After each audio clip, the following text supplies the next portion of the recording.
walaupun mungkin beberapa timnya belum bisa hadir di akademi malam ini, apa yang kita dapat, apa yang kita diskusikan malam ini, harapannya bisa dibagi ya informasinya supaya semua orang juga memahami dengan pemahaman yang sama.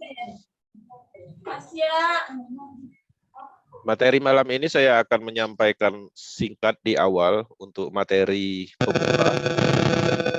Tujuannya adalah sekalian untuk mengambil akademinya, mengambil recordnya supaya nanti bisa kita jadikan akademi yang bisa dibagikan.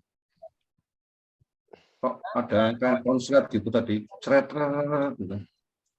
Ceknya kalau Untuk teman-teman yang sudah bergabung, silakan tulis nama di kolom chat, nama dan wilayah ya, agar bisa saling mengenal. Jadi di dalam forum ini tidak menutup kemungkinan ada satu daerah seperti itu, dan nanti mungkin bisa ketemu offline, itu kan ada baiknya seperti itu.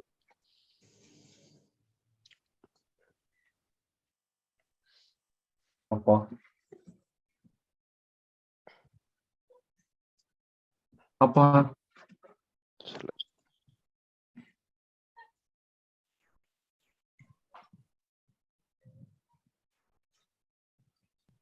Oke, sambil nunggu kita seperti biasa nyetel video dulu. Oke, ready.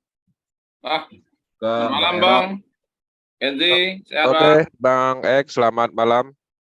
Malam Bang. Cerah di sana? Bisa Alhamdulillah Bang, mendung aja Bang. Jika kamu? Bengkulu mendung. Baru malam tadi hujan. Cerah, kan baru cerah. Saya tak live streaming dulu deh, biar teman-teman yang di bisa monitor dulu sebentar. 1, 2, selamat datang teman-temannya di channel YouTube. Akan saya belum saya live stream, Pak. Oke, selamat datang teman-teman yang ada di channel YouTube. Sudah ada berapa ini? Belum terdeteksi penontonnya, dan izinkan saya untuk share video dulu sambil menunggu kelas penuh. Oke. 79 Sahabat semua pasti pernah mendengar istilah self-talk atau berbicara dengan diri sendiri. Buku Sains Psikologi Modern menyatakan manusia berkata keluar dari dirinya secerewet-cerewetnya seorang manusia, tidak lebih 20.000 kata per hari dia mengucapkan. Namun, berbicara dengan diri sendiri atau self-talk, berbicara dalam hatinya sendiri, itu lebih dari 60.000 kata. Bahwa self-talk kita itu 3 kali lebih banyak dari kemampuan kita berbicara keluar. Jadi ada yang... Buku Sains Psikologi Modern menyatakan manusia berkata keluar dari dirinya secerewet-cerewetnya seorang manusia, 20.000 kata per hari dia mengucapkan. Namun, berbicara dengan diri sendiri atau self-talk, berbicara dalam hatinya sendiri, itu lebih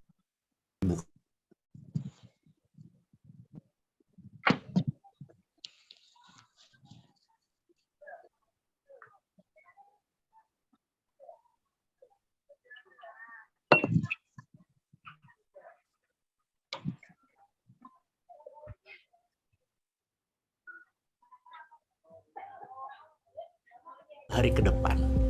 Anda mengatakan hidup susah, pemerintah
Nggak ada suara.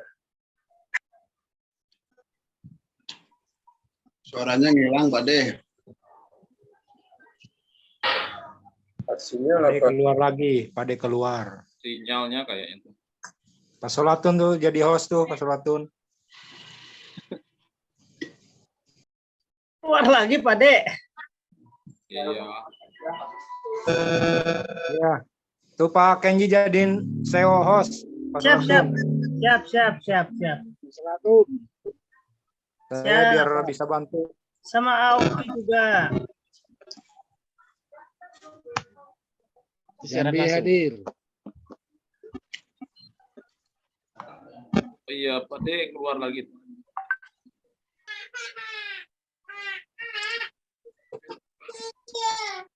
Bang Ek tuh laptop Pak Solatun biar bisa bantu Bang Ek.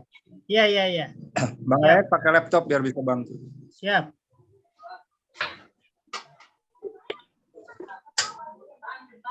Bang Kenzi belum juga tuh co-host. Udah. Belum kayaknya. Belum. Belum. Pak Solatun belum. Belum ya?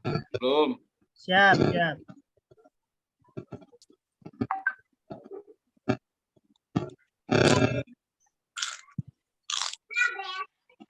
Ada. Oke, sudah. Ya. Nah, Saya di luar nih, makanya mic-nya nggak bisa on terus. oh ya oke.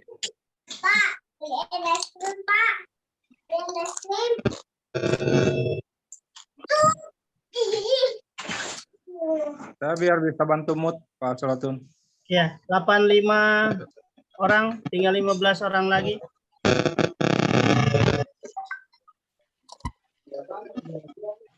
Pak Dudin mic-nya dimatikan aja Pak Dudin. Ini itunya kayaknya jelek tuh headsetnya. Bentar, Bang. Kalau suara saya mengganggu bisikan aja.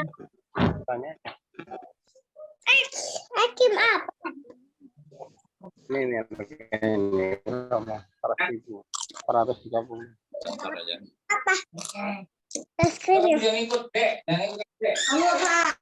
Ibu Sri Dewi matikan aja mic-nya Bu Sri Dewi. Maunya beli makanan kucing.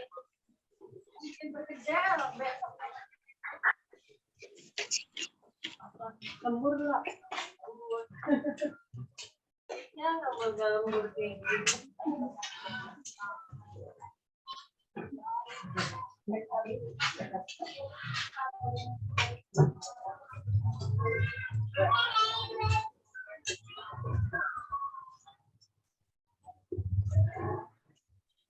Bang Genji, kita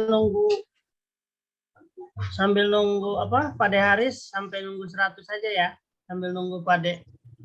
Ya kita. Selamat malam Bang Genji. Ya selamat malam Bang. Kita tunggu. Kenapanya ini lama ya? Ntar saya komunikasi dulu. Terputus ya. Pak, lembur terus ya Pak di rumah. Tadi keluar. Ya, artinya sambil nunggu Pade Haris. Oh, ini sambil nunggu Pade Haris. Sambil nunggu full juga pesertanya.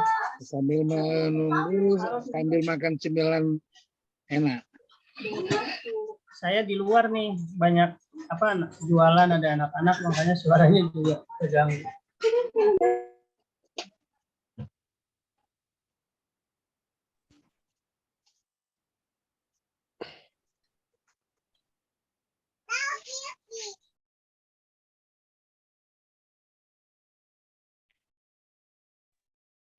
Oke, 87 orang yang hadir dan mungkin nampaknya Zoom Bang Haris diinstal ulang. Mungkin kita bisa mulai Bang Solatun, kita akan isi sesi materi dulu, baru nanti kita lanjut dengan sesi ngobrolnya, tanya jawabnya. Kita mulai aja Bang Kenji. Sebentar aja Bang Kenji, sebentar aja minta waktu. Oke. Untuk teman-teman yang mempunyai mitra, silakan dibagikan link Zoom-nya dan kita mengumpul bareng di malam ini dan beberapa informasi juga akan disampaikan. Dan dengan adanya Zoom malam ini pastinya kita bertemu ya, kita bertemu secara langsung Dan kita bisa menyampaikan apapun, membahas apapun, dan dalam hal diskusi yang positif untuk pengembangan proyek Metaverse.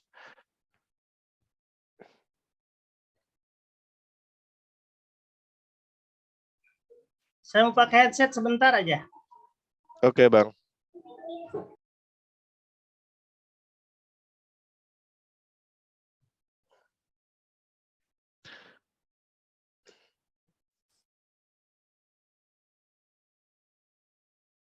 Ade sudah ada, Pak De. Ade sudah. Di mana, Bang Aris? Di rumah ya?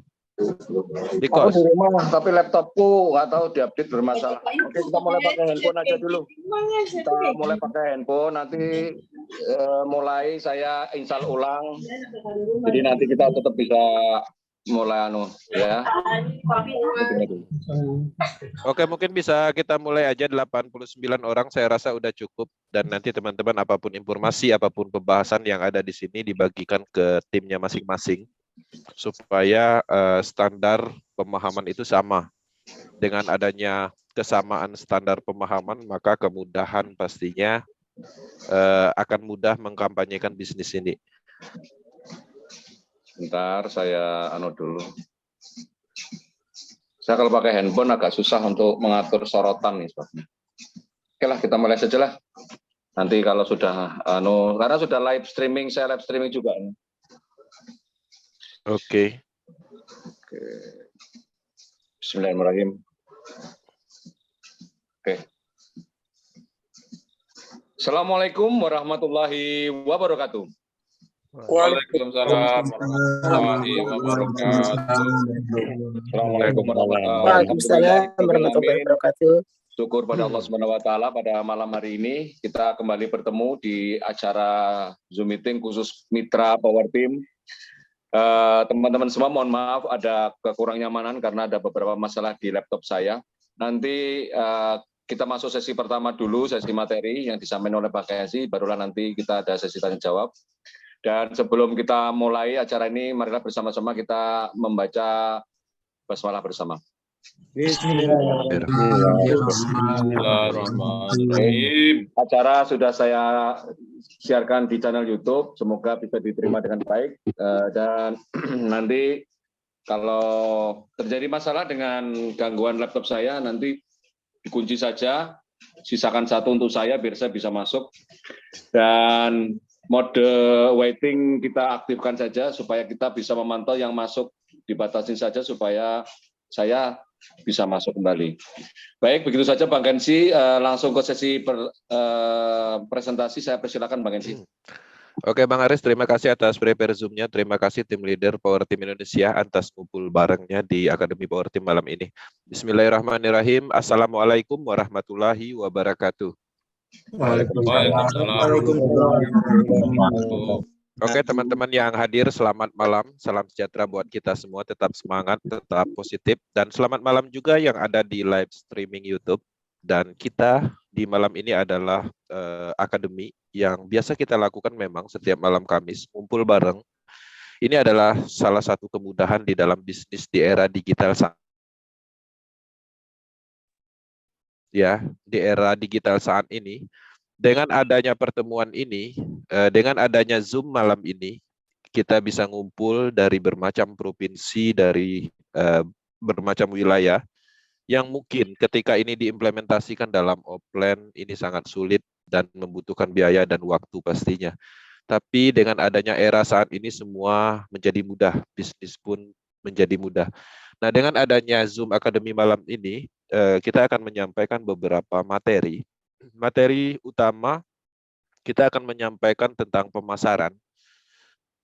Tujuan dari materi pemasaran malam ini, pastinya saya akan mengambil data record-nya untuk tujuan akademi yang disimpan dalam YouTube channel untuk sebagai pembelajaran mitra kita Power Team Indonesia.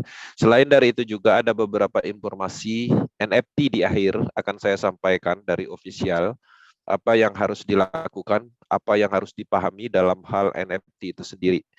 Project Metaverse adalah project berlapis, yang mana fase saat ini adalah fase yang belum sepenuhnya diluncurkan.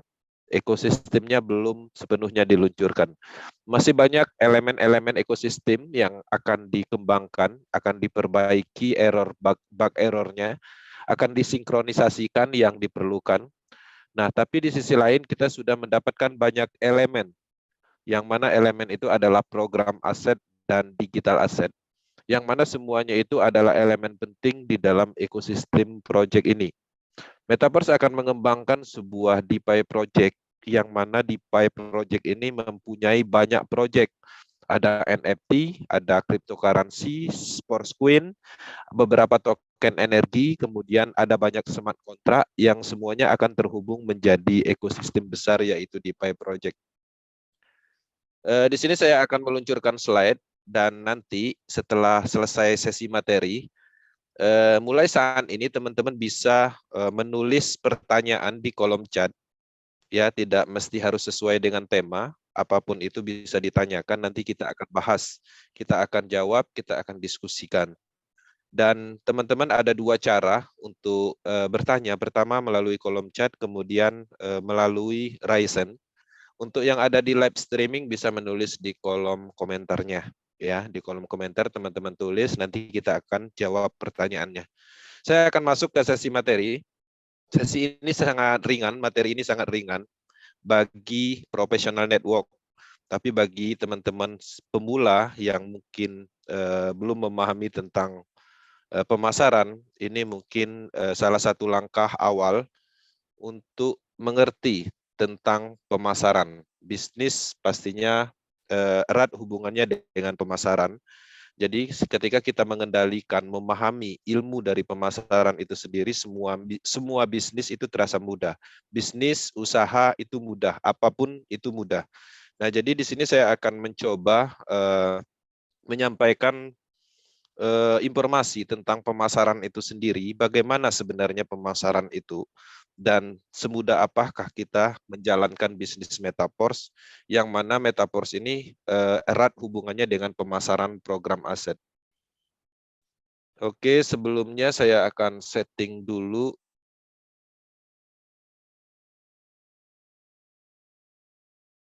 Sebentar.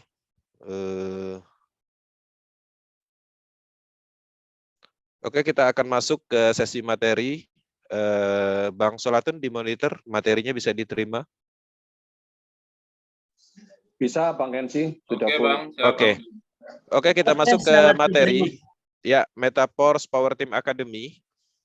Tema malam ini kita akan menyampaikan materi tahap awal menjalankan bisnis Metaverse untuk mitra yang baru bergabung. Jadi ada beberapa kasus, banyak sekali bahkan, orang-orang yang ingin sukses, orang-orang yang mempunyai impian, yang mempunyai harapannya sangat besar di proyek Metaverse, tapi terkadang mereka bingung harus memulai dari mana.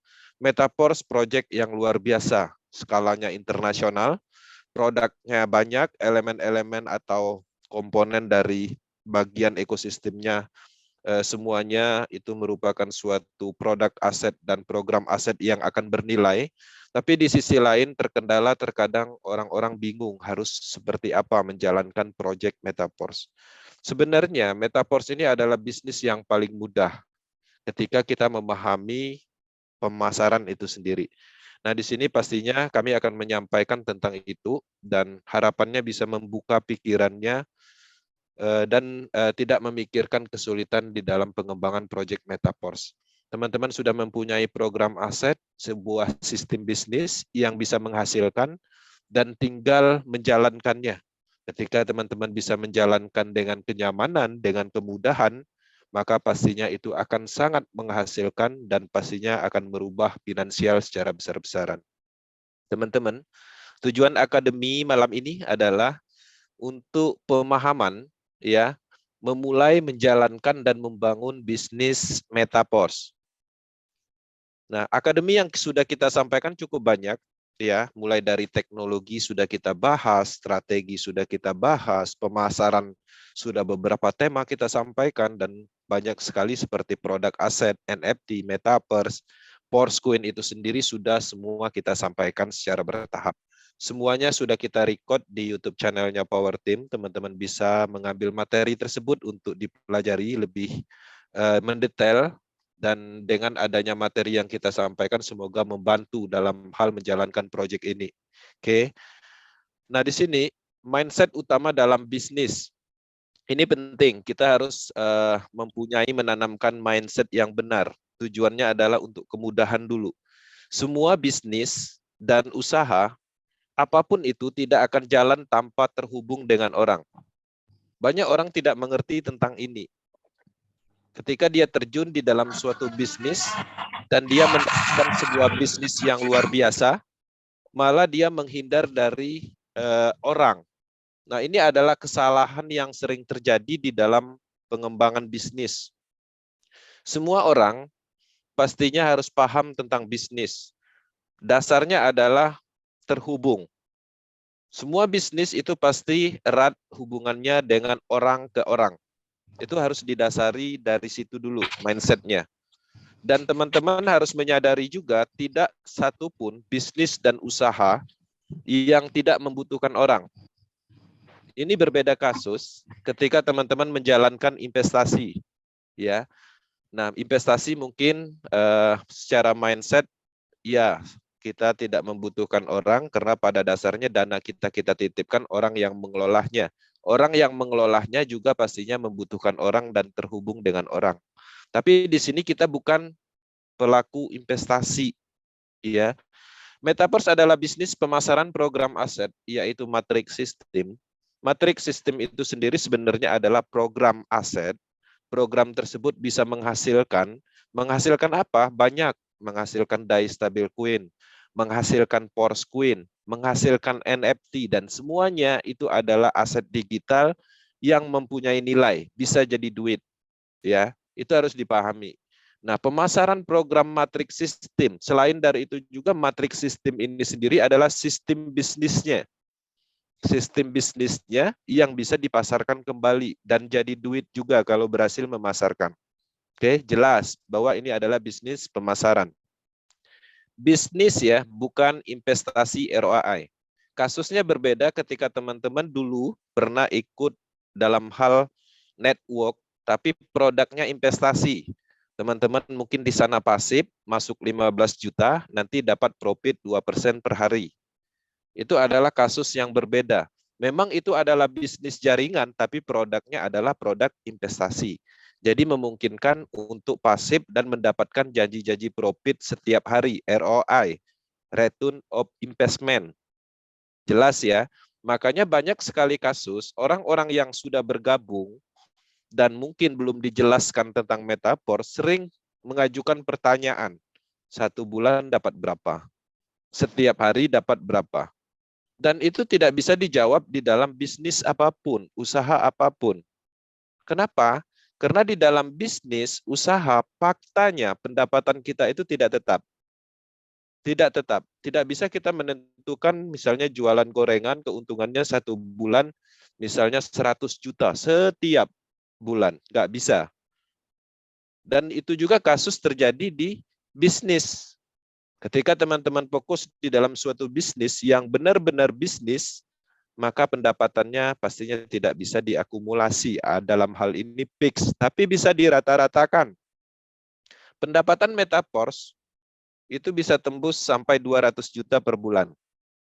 Ketika kita tekuni, kita kembangkan bisnis ini, rata-ratanya pendapatannya segitu. Turun-turunnya itu 50 juta per bulan. Jadi akumulasi. Nah, dalam hal ini teman-teman mungkin menyadari di dalam proyek Metaverse ini kadang kita mendapatkan pendapatan dalam 1 hari 10 juta. Tapi besoknya malah nggak dapat sama sekali. Besoknya lagi dapat 2 juta. 3 hari nggak dapat. Nah, setelah diakumulasi dalam waktu 1 bulan ternyata besar pendapatan kita. Di atas gaji pada umumnya. Mencapai di atas 50 juta lebih. Itu adalah ketika kita benar-benar serius di proyek ini. Nah, jadi kalau berbicara tentang pendapatan memang tidak ada janji-janji profit, tapi potensinya sangat besar dan sudah terbukti di seluruh dunia. Banyak orang berubah di melalui platform ini. Banyak orang sukses di bisnis ini. Oke. Nah, bisnis adalah serangkaian usaha yang memasarkan produk, oke, aset, kemudian sistem atau jasa yang dilakukan individu atau sekelompok orang dengan cara promosi, oke, informasi, kemudian penawaran untuk mendapatkan keuntungan yang terus bertumbuh. Nah, jadi keuntungan yang terus bertumbuh maksudnya kita mengembangkan suatu konsep bisnis. Pendapatan kita itu bukan hanya sekali, tapi apa yang kita lakukan di awal mendapatkan uang itu juga akan berkembang dengan adanya sistem. Nah, menariknya Metaverse itu adalah sebuah pemasaran, yaitu lebih ke sistemnya yang dipasarkan. Ya, matriks sistemnya. Kalau investasi ROI itu adalah penanaman uang atau memasukkan modal dalam suatu perusahaan. Artinya dana kita keluarkan, kirim ke pihak ketiga, nanti dari perusahaan, dari perbankan itu akan bagi hasil. Tergantung perjanjiannya seperti apa. Misalnya 1 bulan, 1 hari, ya berapa persen yang sifatnya ROI per hari. Nah, proyek itu tujuannya adalah untuk memperoleh keuntungan tetap setiap hari. Nah, di Metaverse kan nggak ada keuntungan tetap. Nah, pertanyaannya ada yang bilang ini ada investasinya. Ya, di mana? Di NFT misalnya. NFT itu bisa menghasilkan passive income setiap bulan. Tapi passive income setiap bulan dalam hal mendapatkan bonus dari royalti NFT bukan kamuflase profit atau profit yang disetting oleh sebuah perusahaan. Tapi berdasarkan market, berdasarkan dana keuntungan ekosistem yang terkumpul di dalam smart contract. Sebentar lagi kan distribusi NFT. Ya, bonus NFT royalty. Kita akan melihat pendapatan kita setelah distribusi itu berapa. Kalau level 1 NFT dapatnya berapa, level 2 dapatnya berapa. Anggaplah level 1 dapatnya misalnya 150 DAI stabil coin. Kalau dirupiahkan sekitar 2 juta lebih. Nah, bulan berikutnya dia akan mendistribusikan kembali. Itu belum tentu kita dapat juga peak seperti itu. Bisa jadi turun, bisa juga lebih tinggi bahkan 2 kali lipat, tergantung kondisi dari pergerakan ekosistemnya. Nah, jadi real apa yang kita dapat itu sesuai dengan sebab akibat. Kenapa kita bisa menghasilkan bonus NFT royalty passive income setiap bulan dan itu tidak tetap? Karena pendapatan itu diambil dari kumpulan dana di smart contract, dari keuntungan penjualan coin set, dari keuntungan Metaverse nantinya setelah Metaverse di-develop. Nah, jadi teman-teman harus menyadari itu. Nah, hebatnya itu pemahaman kita di proyek ini sebenarnya sama seperti bisnis dan usaha pada umumnya. Cuman ini lebih baik karena sudah dijalankan dengan teknologi blockchain. Ya, produknya dihasilkan dari blockchain teknologi.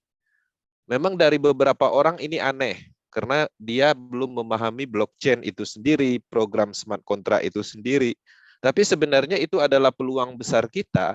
Dengan banyaknya orang tidak mengerti tentang blockchain teknologi, cryptocurrency, NFT, metaverse, artinya market kita cukup luas. Dibandingkan kita menjalankan produk, anggaplah MLM. Ya, produknya adalah misalnya obat kuat, ya, atau pemutih. Dan itu banyak. Kalau berbicara tentang pemutih di apotek banyak.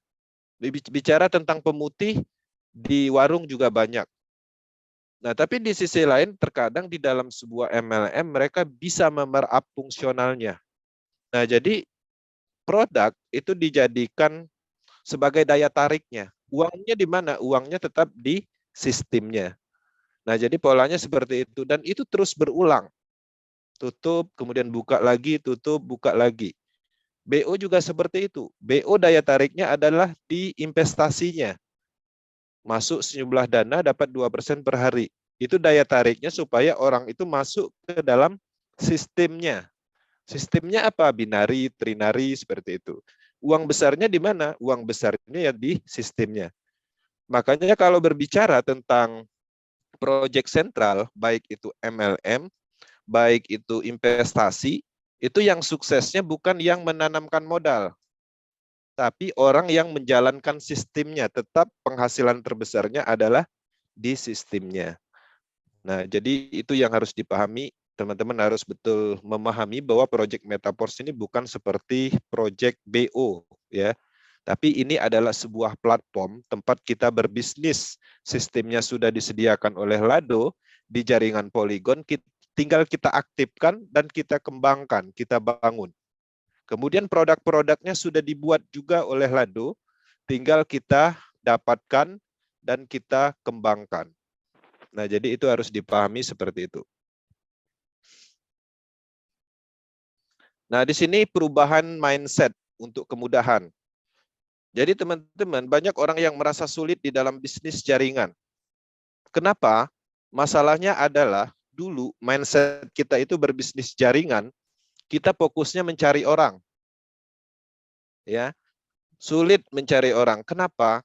Kita terkadang menargetkan si A, kita kembangkan, kita sampaikan kepada si A tentang bisnis yang sedang kita jalankan. Ternyata si A itu lagi banyak duit, dia nggak butuh bisnis karena dia hidupnya senang. Malah kita diceramahin, malah kita dijatuhkan mentalnya. Nah, itu orang merasa sulitnya di situ. Akhirnya trauma. 10 kali menargetkan si A, B, C, D, E, F, dan seterusnya. Semuanya tidak ada yang bergabung. Kenapa orang itu tidak bergabung? Karena dia hidupnya senang. Karena mungkin dia punya alasan tersendiri. Nah, tapi di sisi lain kita harus merubah itu. Kita harus merubah pola dengan kata dalam penanaman di dalam pikiran bisnis mencari orang. Memang pada faktanya kita semua membutuhkan orang di dalam bisnis. Tapi bagaimana caranya kita menghilangkan mindset yang sulit? Poinnya di situ. Nah, di Metaverse itu menariknya mindset kita sebenarnya yang kami rasakan, yang kita rasakan, dan orang-orang seluruh dunia rasakan, sebenarnya malah kita yang dicari orang. Ini menarik. Kenapa orang mencari kita? Apa alasannya? Kuncinya adalah karena pemasaran.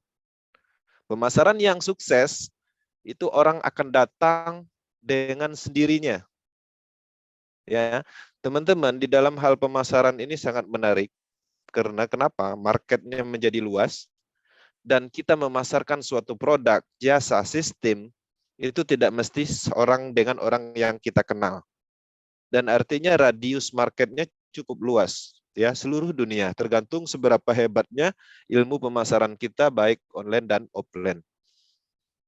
Nah, di sini saya ingin menyampaikan sebuah pemahaman dalam hal ini, dua cara untuk mendatangkan orang di tempat ini. Jadi anggaplah kisah ini kita mempunyai sebuah lahan, kemudian di lahan kita itu ada air terjun. Ini sangat menarik air terjunnya. Dan ini ada di lahan kita. Airnya biru, ya, ikannya banyak kelihatan muncul. Kemudian di samping-sampingnya ini itu banyak pepohonan yang besar. Dan hebatnya lagi di sini pun itu mempunyai kadar air yang dua sisi. Pertama ada satu yang dingin dan satu ada yang panas. Nah, permasalahannya sekarang bagaimana caranya agar orang datang ke sini? Nah, di sini ada dua cara. Pertama, kita mengajak, mencari orang. Kita akan hubungi teman-teman sekolah kita akan hubungi mungkin tetangga kita untuk datang ke lahan kita ini yang ada air terjunnya, yang menurut kita ini berpotensi untuk dijadikan tempat wisata. Tapi permasalahan muncul, orang-orang, teman-teman sekolah yang tadi kita ajak, mereka nggak punya waktu untuk datang ke sini. Bahkan ada beberapa orang itu tidak menyukai air terjun. Ada beberapa kasus orang tersebut, kawan-kawan kita, tetangga kita, dia malah takut ya masuk dalam hutan. Sehingga dengan implementasi mengajak, mencari orang, ini nggak bisa masuk, nggak bisa menjadi berkembang lebih cepat. Bagaimana caranya? pastinya kita harus melakukan yang namanya pemasaran. Oke, kita foto area-area bagusnya, kemudian kita juga bisa membuat video, kemudian juga bisa kita review, kemudian kita masukkan ke dalam saluran pemasaran di media sosial, YouTube, secara terus-menerus. Dan pada akhirnya tempat ini itu dikenali orang, ya. Bukan hanya orang di sekitaran wilayah itu, tapi bahkan orang-orang dari luar negeri datang dengan sendirinya. Ya, orang-orang akan datang dengan sendirinya dan pada akhirnya di wilayah tersebut ramai dan membuat efek positif, ya, menjadi perekonomian di daerah sana maju. Masuk pemerintah, ya, memberi bantuan untuk membangun kawasan ini. Ya, mereka akan membuat hotel per hotel dan akhirnya tempat ini menjadi sebuah tempat wisata yang internasional.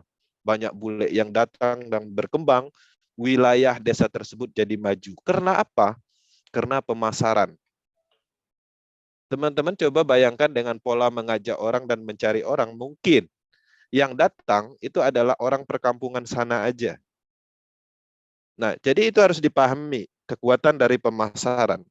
Jadi kita bisa membuat suatu orang, sesuatu tempat bisa didatangi orang ketika kita memiliki sesuatu, memiliki lahan, potensial, sesuatu yang potensial yang bisa dijadikan sebuah pendapatan atau sebuah potensi untuk perubahan. Nah, jadi itu perbedaannya. Nah, di sini juga kita bisa melihat kita berada di bisnis project Metaforce.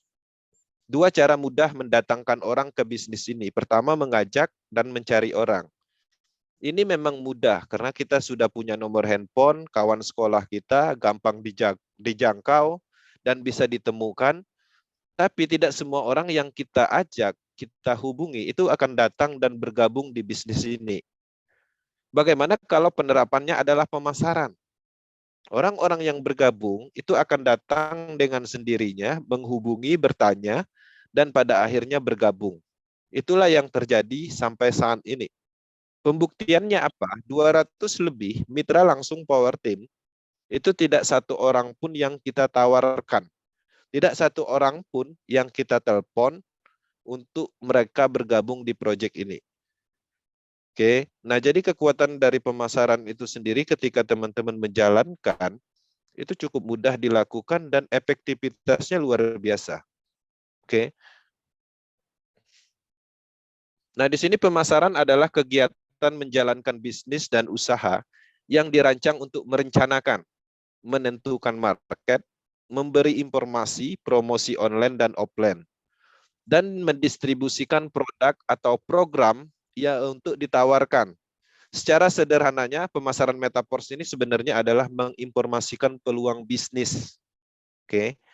Promosi, kemudian informasikan, kampanyekan agar calon mitra tertarik untuk berbisnis menjadi partner bisnis pemasaran program matriks sistem bersama kita.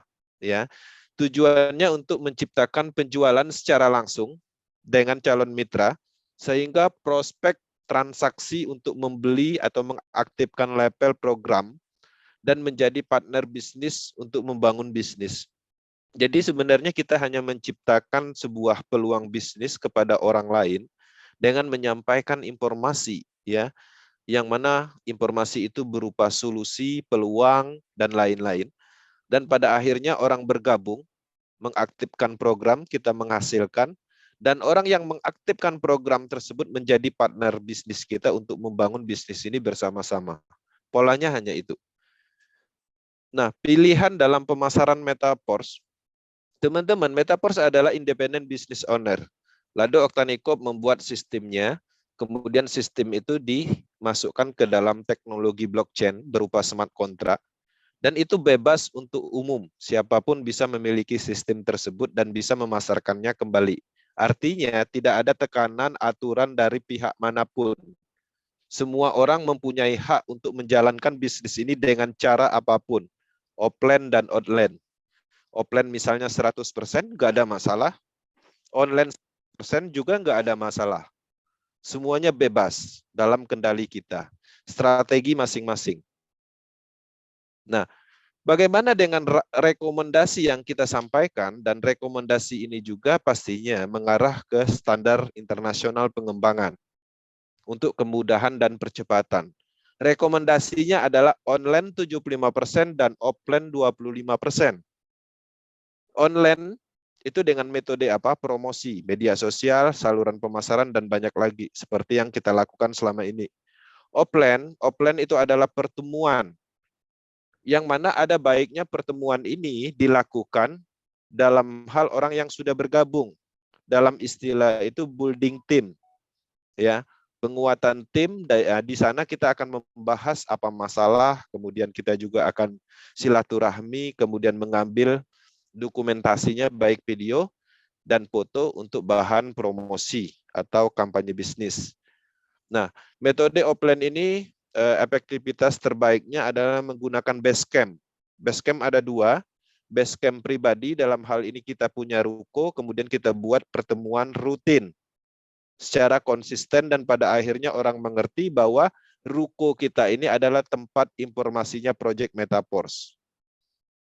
Kemudian Basecamp berikutnya bagaimana teman-teman bisa bekerja sama KP misalnya, dan melakukan pertemuan rutin dan selalu standby di sana, dan pada akhirnya tempat itu dikenal sebagai tempat informasi Project Metaforce. Nah, jadi teman-teman harus melihat potensial bahwa Metaverse adalah bisnis online, jadi efektivitasnya pastinya besarin pola pengembangan di online. Kenapa online ini lebih baik? Banyak manfaatnya. Dari sisi radius market menjangkau semuanya. Dari cost ini sangat sedikit biaya yang dikeluarkan. Dari sisi waktu ini sangat menghemat waktu, bahkan teman-teman yang mungkin masih kerja, punya kesibukan lain, masih tetap bisa menjalankan dengan online, tidak mengganggu pekerjaan utamanya misalnya. Tapi kalau offline, ini terlalu tinggi kos yang dikeluarkan. Baik waktu terbuang, baik pun biaya yang terbuang. Kalau teman-teman statusnya mungkin masih bekerja, atau mungkin teman-teman statusnya mungkin berdagang, untuk melakukan offline dalam hal pengembangan ini sulit. Offline itu adalah pengembangan yang dilakukan secara langsung. Metode yang paling dikenal di Indonesia adalah tabel talk. Ngumpul-ngumpul, ya, presentasi. Kemudian roadshow. Kita harus pergi ke suatu wilayah, membuka market di sana, kita undang orang-orang yang kita kenal di suatu wilayah, kemudian kita presentasi. Kemudian seminar, itu juga offline. Nah, di online sebenarnya semuanya bisa diterapkan di dalam hal offline.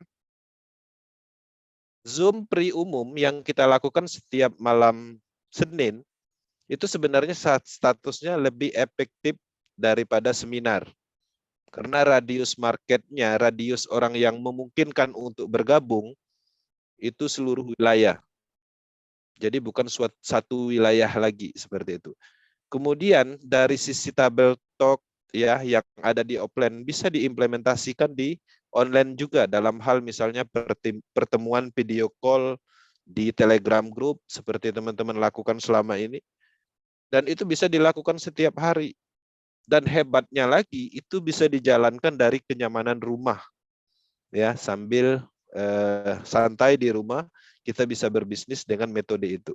Jadi efektivitas online itu sangat luar biasa sebenarnya kalau teman-teman memahami bisnis digital atau pemasaran digital. Nah, itulah yang ingin kami arahkan. Supaya apa? Supaya kita semua itu mendapatkan kenyamanan di dalam bisnis. Dulu, saya mengembangkan suatu konsep bisnis di era tradisional network. Saya harus nggak pulang itu sampai 3 bulan, 4 bulan, dan itu ada di luar kota. Nggak pulang. Dan itu pun belum tentu berhasil. Itu banyak waktu terbuang. Kemudian cost atau dana juga secara modal itu lebih besar. Tapi untungnya pada saat itu semuanya terkadang dibiayai oleh perusahaan atau orang yang mempunyai bisnis tersebut. Kita hanya mengembangkan bisnis orang tersebut dan mereka bantu dalam hal pengembangannya. Nah, jadi perbedaannya jauh karena ada pergeseran tren namanya. Tren bisnis itu bergeser. Era teknologi, era blockchain. Dulu orang tidak mengenal yang namanya aset digital, tapi sekarang aset digital nilainya lebih bernilai daripada aset nyata. Dalam historical 14 tahun Bitcoin itu mencapai ribuan persen dan itu sangat tidak mungkin terjadi di dalam aset nyata. Rumah dalam kurun waktu 15 tahun itu sangat tidak mungkin untuk naik di angka ribuan persen. Emas pun sama. Satu-satunya yang sudah terbukti yang tidak bisa terkalahkan yaitu aset digital.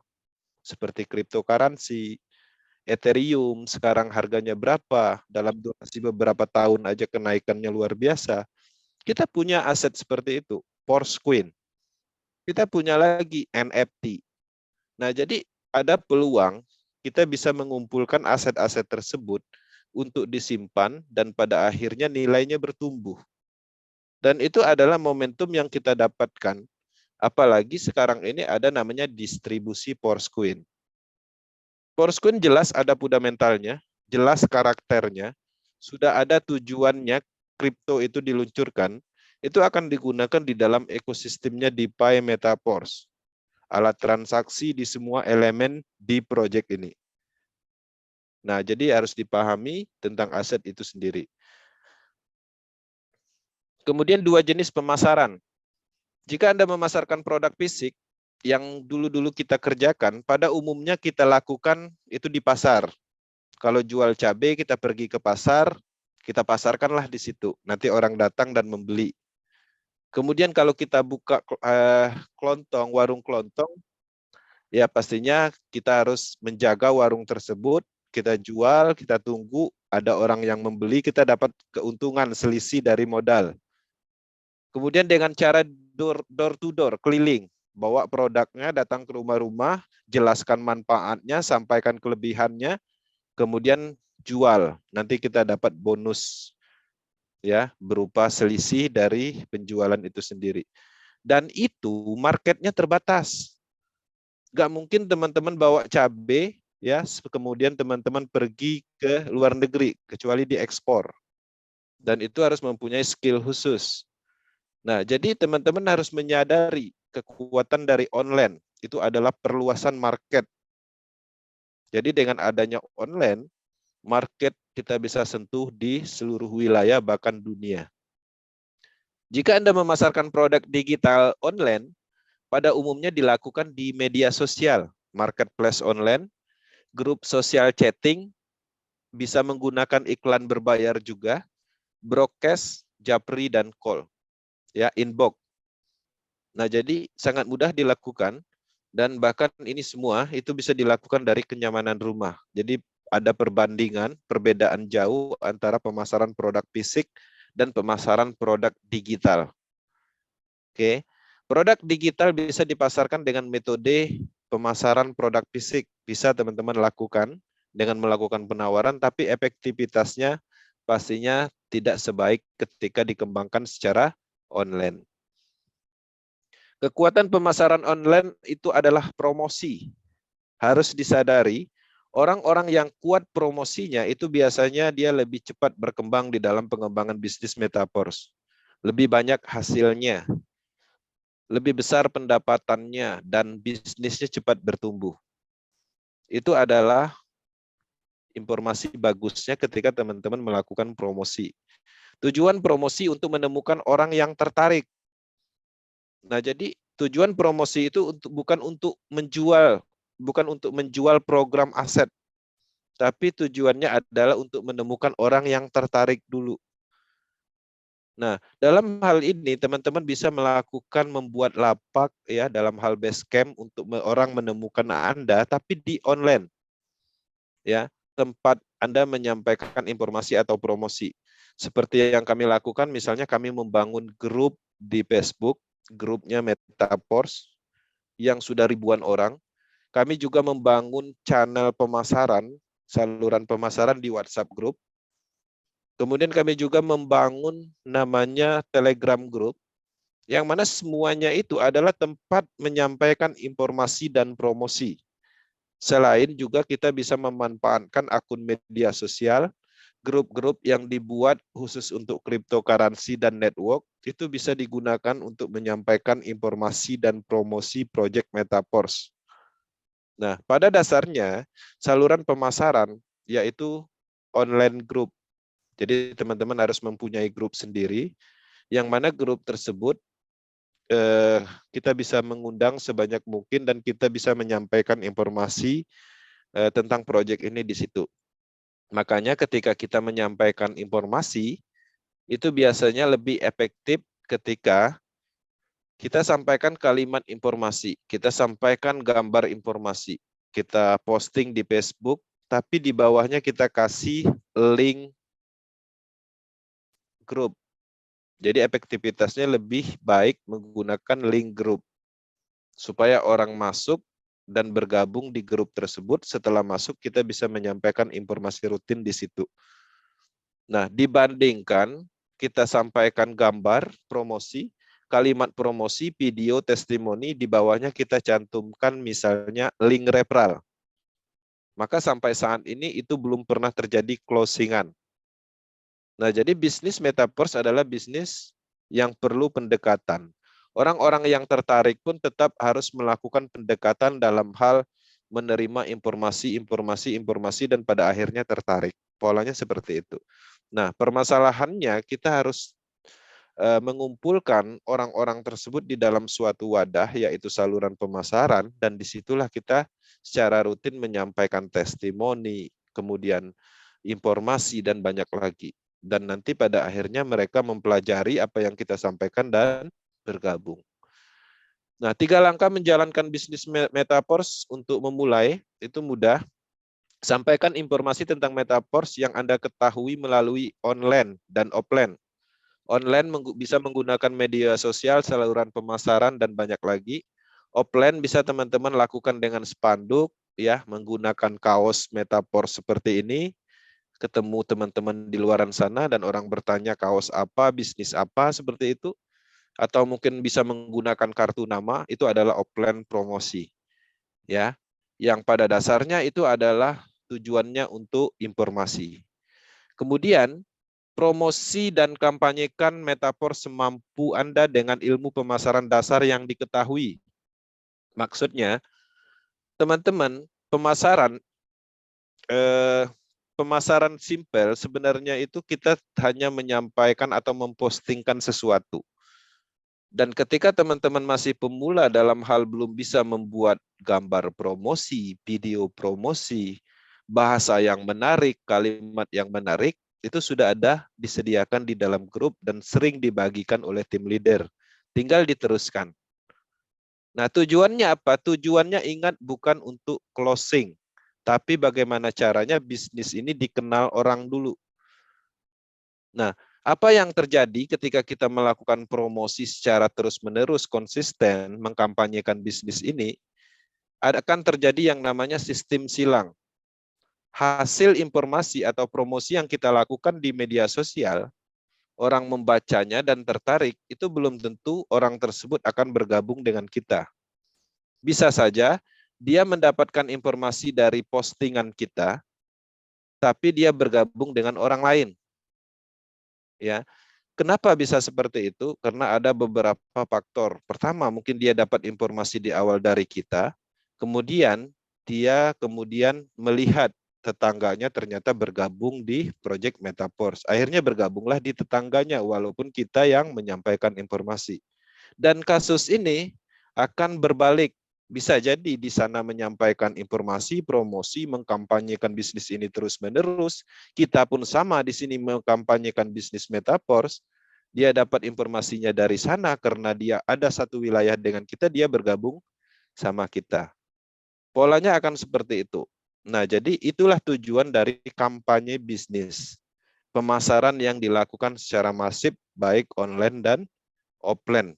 Orang akan melihat betapa banyaknya orang yang bergabung di Project Metaverse, dan itu juga daya tarik yang luar biasa. Saling mendukung dalam hal promosi, komentar, like, dan segala macam itu juga akan meningkatkan traffic, efektivitas dalam hal promosi dan kampanye bisnis. Kemudian, teman-teman, hasil dari informasi yang kita sampaikan, hasil dari promosi kampanye bisnis yang kita lakukan, itu ada namanya tanya jawab yang terjadi dari calon mitra atau orang-orang yang tertarik tadi. Apa yang harus dilakukan? Jawab pertanyaan calon mitra dan tanyakan ke upline jika tidak bisa menjawab. Itu adalah proses yang memang harus dilalui. Mungkin di beberapa kasus orang menanyakan tentang cryptocurrency, kita bisa menjelaskan. Beberapa kasus orang menanyakan tentang matrix system, kita bisa menjelaskan cara kerjanya. Dan kemudian pada akhirnya orang bertanya tentang teknologi blockchain dan kita bingung untuk menjelaskan. Nah, di poin itu tanyakan ke mentor upline-nya. Pertanyaan itu ditanyakan satu orang, akan ditanyakan kembali oleh orang berikutnya. Bahkan dalam durasi 1 bulan, pertanyaan itu akan terus berulang. Sekali bisa menjawab pertanyaan yang sama, muncul pertanyaan yang sama berikutnya, kita sudah bisa menjawab. Dan prosesnya itu dimulai dari situ dan pada akhirnya bisnis ini dalam kendali masing-masing orang yang menjalankan bisnis ini. 2 hal mudah untuk menjalankan bisnis Metaverse untuk pemula dan tidak berlaku untuk profesional network atau profesional bisnis. Teman-teman bisa mengundang calon mitranya ke grup presentasi WhatsApp, Telegram grup tim leader Power Team, Zoom meeting, ya. Jadi teman-teman, ketika teman-teman bergabung di Project Metaverse, pastinya ada namanya upline. Upline-nya itu adalah mentor, orang yang memperkenalkan bisnis ini. Tugas upline itu bukan hanya sekedar memasarkan program. Program yang dipasarkan dan dibeli oleh mitra kita, kita juga harus menjelaskan bagaimana cara menjalankannya, bagaimana cara memfungsionalkan supaya bisa menghasilkan. Nah, beberapa kasus upline tersebut itu tidak bisa juga menjadi mentornya karena mungkin dia juga baru bergabung. Nah, solusi terbaiknya adalah menggunakan pola ini. Calon mitra yang baru bergabung atau yang belum bergabung, teman-teman tinggal mengundang ke grup WhatsApp presentasi, ya, ke Telegram grup presentasi, Zoom pre-umum misalnya. Hanya itu tugasnya supaya bisnisnya berkembang. Oke. Kemudian yang kedua, hubungkan calon mitra tersebut dengan upline atau mentor atau tim leader power team. Jadi teman-teman bisa melakukan komunikasi 3 arah atau tricall. Ya, dalam hal ini bisa menggunakan video. Sekarang udah enak di era digital, kita bisa video call bareng 3 orang. Kalau dulu masih menggunakan handphone, ya, komunikasi 3 arah. Nah, pertama kita memperkenalkan calon mitra kita kepada upline. Dan kita edifikasi upline kita, ini adalah mentor saya dan dia sudah mempunyai pengalaman di dalam bisnis ini. Dan mungkin ada yang ingin ditanyakan dengan upline saya, silakan. Kemudian si upline akan komunikasi dengan calon mitra kita, berkenalan, dan mengajukan tanya jawab. Efektivitasnya luar biasa ketika teman-teman bisa melakukan itu, ya, tricall atau pengembangan pembicaraan 3 arah. Nah, 2 langkah ini adalah hal yang mudah sebenarnya yang bisa dilakukan dan semua orang pasti bisa melakukan ini. Ini materi sangat mudah dipahami dan harapannya ini bisa diimplementasikan untuk pemula. Teman-teman, itu adalah bagian dari materi pembuka yang harapannya bisa menumbuhkan pemahaman tentang pemasaran.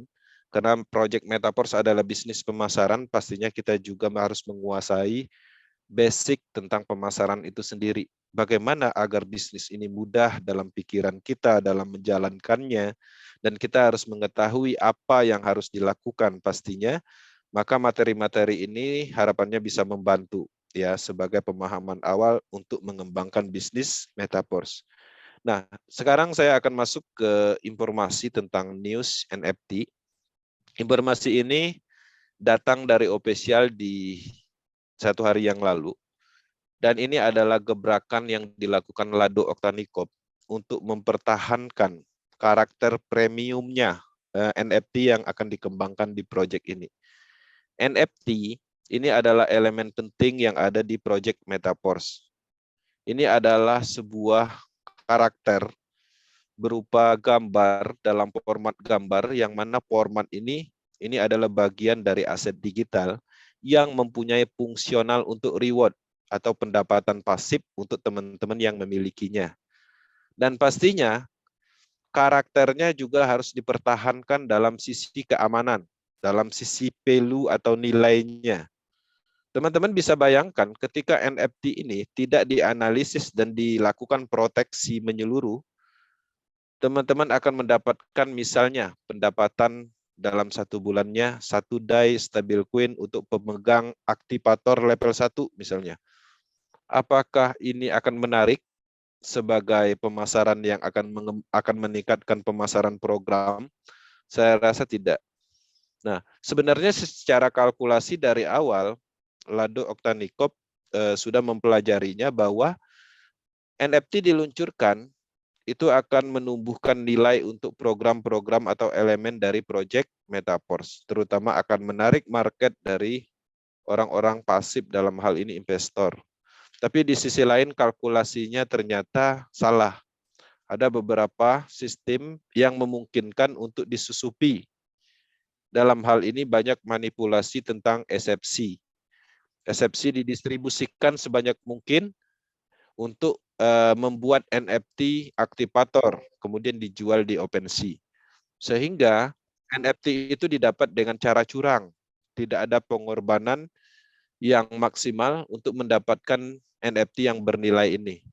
Mereka hanya menggerakkan sebuah kelompok dan menargetkan eksepsi sebanyak mungkin dikumpulkan, dibuatlah NFT aktivator sebanyak mungkin, dijuallah di OpenSea dan dibeli orang. Dan pada akhirnya NFT itu tidak bernilai. Kenapa? Karena terlalu banyak NFT yang beredar. Nah, untuk distribusi pendapatan itu kan total 10% NFT bonus 10% per bulannya itu kan akan dibagikan seberapa banyak NFT yang beredar. Kalau NFT-nya banyak sekali, ya diduplikat dan didapat dengan cara yang mudah, dengan cara kecurangan tadi, pastinya 10% itu akan dibagi ke ribuan NFT.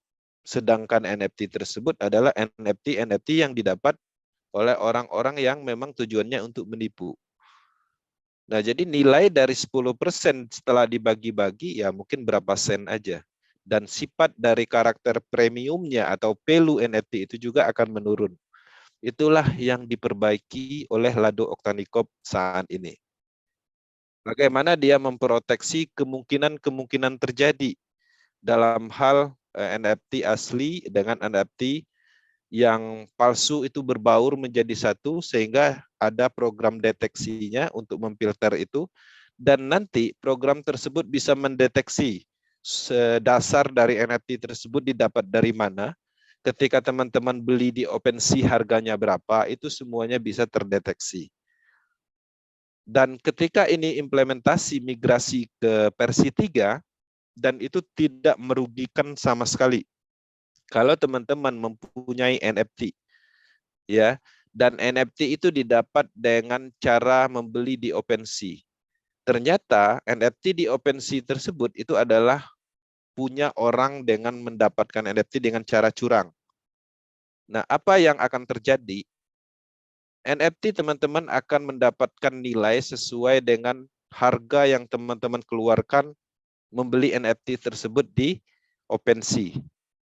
Ya, jadi kalau teman-teman mendapatkan NFT aktivator di OpenSea dan NFT itu ternyata palsu di blacklist, anggaplah 50 DAI stabil coin, maka nanti NFT kita punya itu tetap ada, tapi nilainya adalah 50 DAI stabil coin sesuai dengan harga yang kita beli di OpenSea. Dan itu juga sudah mempunyai fungsional presentasi pendapatan untuk distribusi dividen bonus, dan teman-teman juga bisa meningkatkan atau menambahkan energi tersebut supaya dia full energinya. Nah, untuk upgrade terbarunya nanti kita bisa melihat di setiap NFT yang kita punya level 1 sampai level 7 Itu kalau aktivator atau level 1 energinya terkandung itu 3.500. Supervisor itu 10.500 energi. Manager itu 31.500. Pro Manager itu 94.500. Kemudian presenter itu 283.500. Ambassador 850.500. Ya. Kalau MCM itu total energi yang terkandung itu 2.551.500. Dan energi itu bisa teman-teman lihat di setiap levelnya di sini.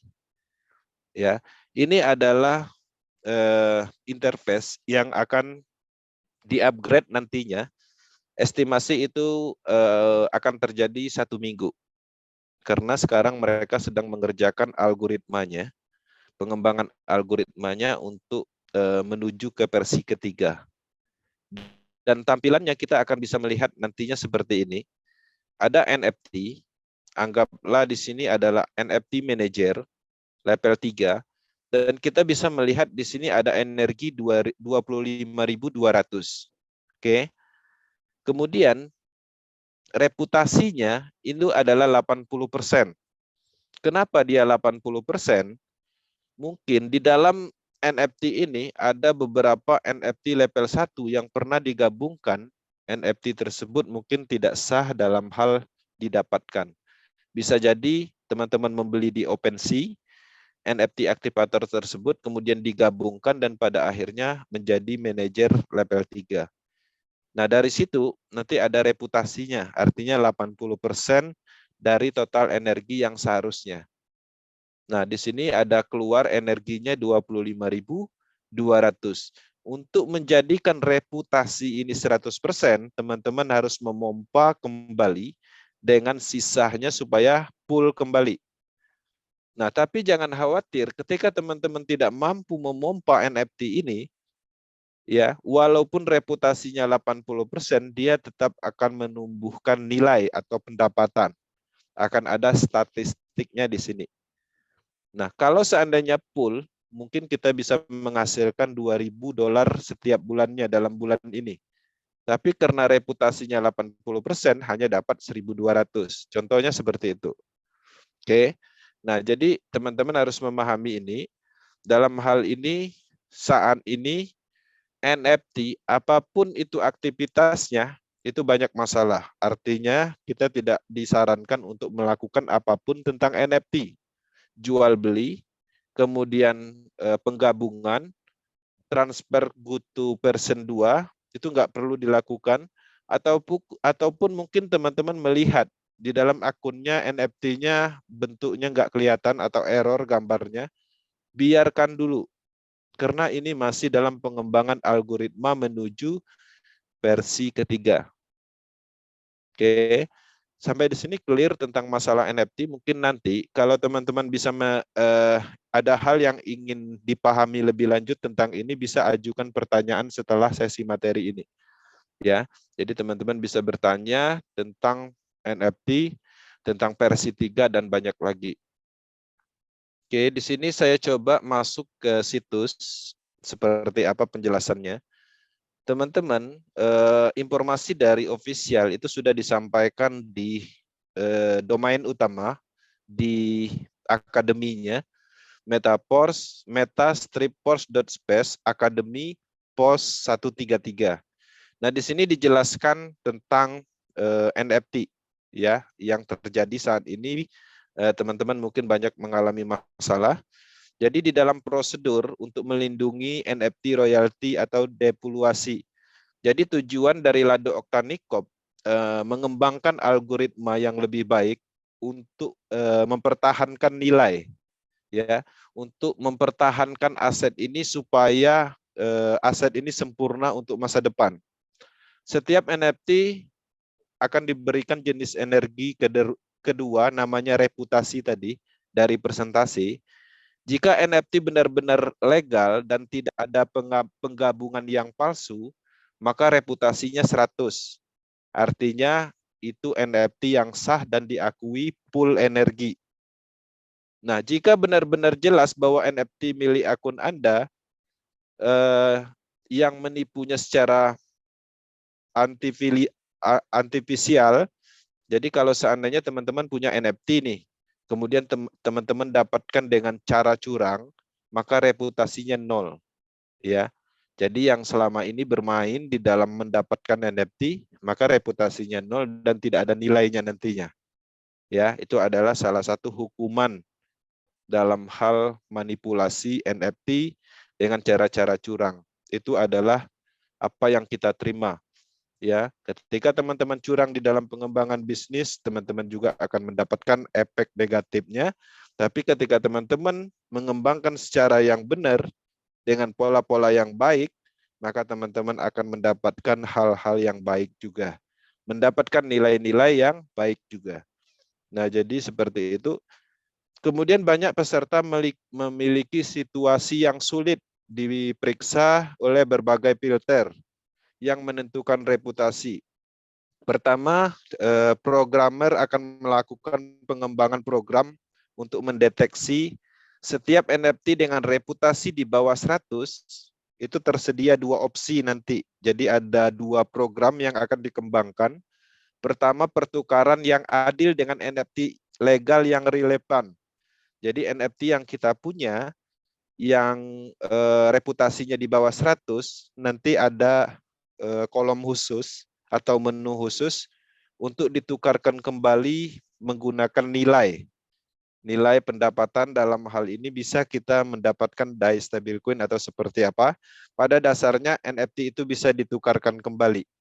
Kalau teman-teman mendapatkan NFT tersebut di OpenSea level 1, kemudian secara reputasi hanya 50%, mungkin teman-teman bisa mendapatkan DAI stablecoin-nya kembali seperti itu.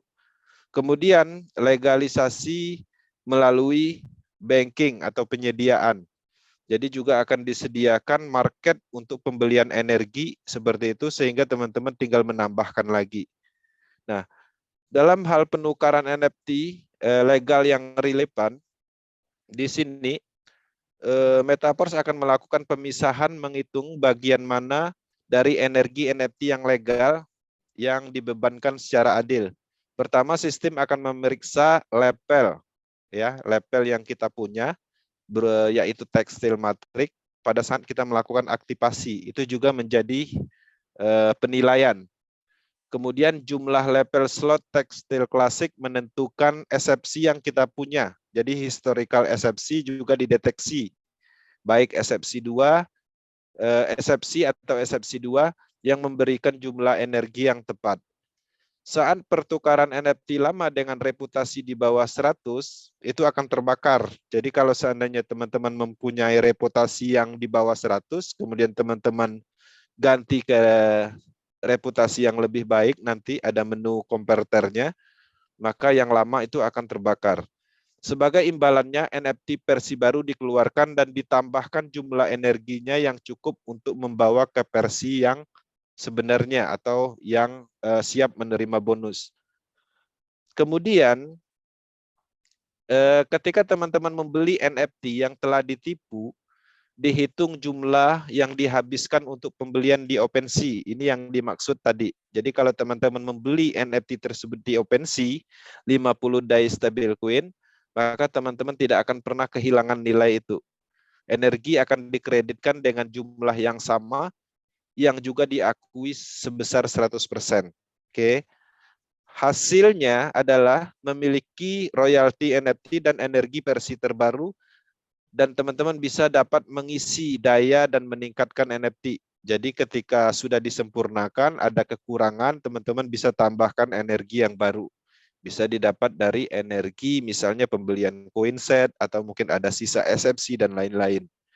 Kemudian di sini juga mendukung penyediaan formula. Nah, ini adalah opsi yang simple, yang mungkin ini adalah solusi yang benar-benar membantu. Jadi, ketika teman-teman dalam hal ini mempertahankan level NFT,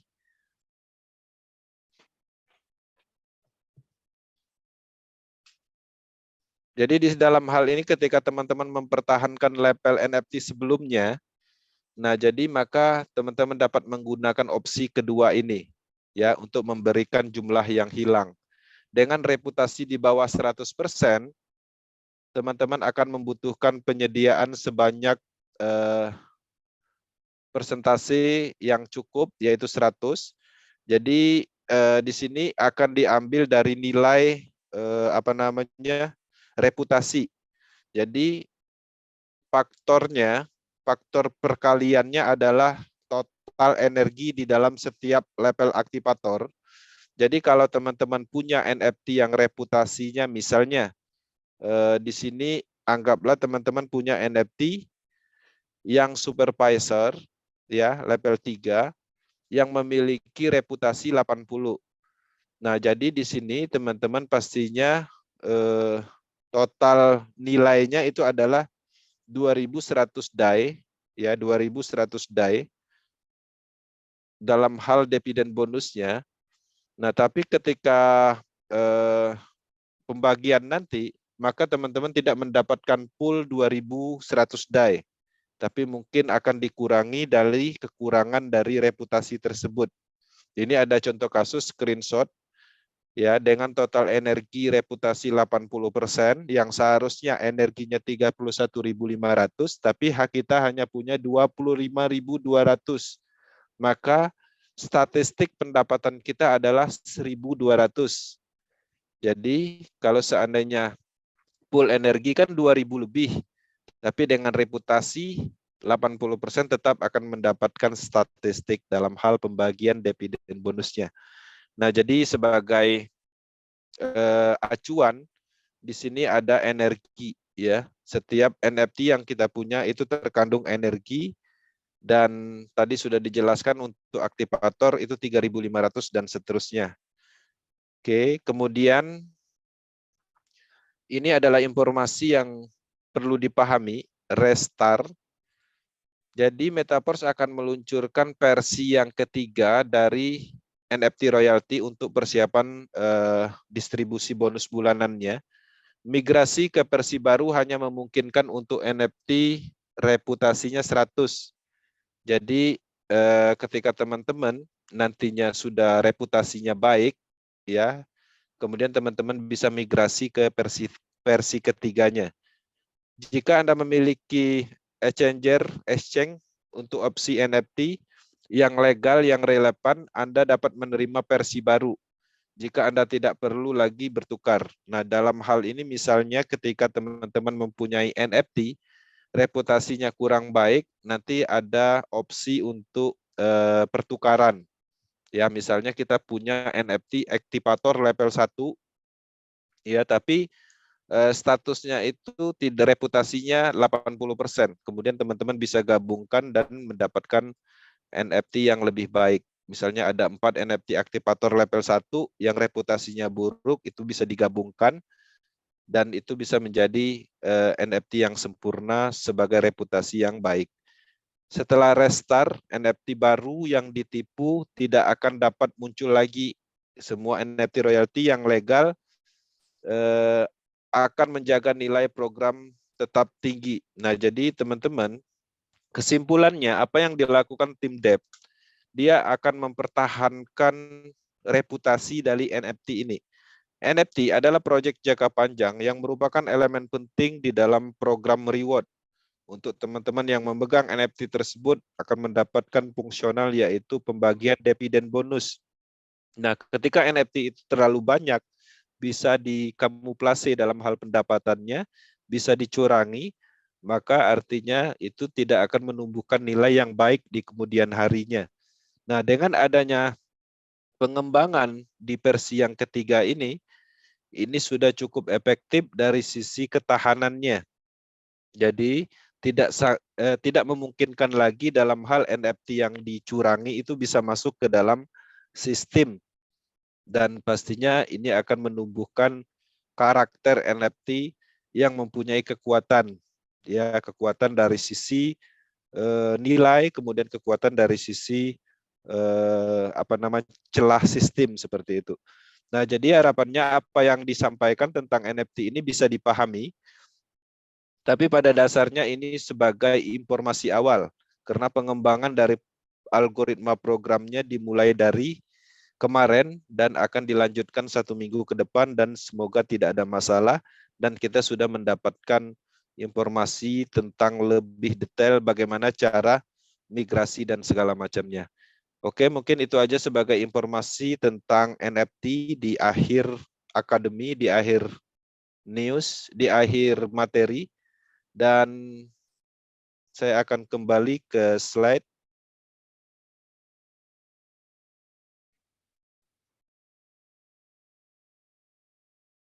Oke, tentang NFT, kemudian kita masuk ke slide berikutnya. Terakhir kita mendapatkan informasi terbaru dari developer. Nanti mungkin ada banyak pertanyaan di sana, Bang Kenzi. Apakah suara saya bisa didengar, Bang Kenzi? Oke, Bang. Jelas, Pak De. Ini saya melakukan proses install ulang Windows. Jadi ini Windows-nya baru, saya install ulang juga supaya lebih mudah. Oke.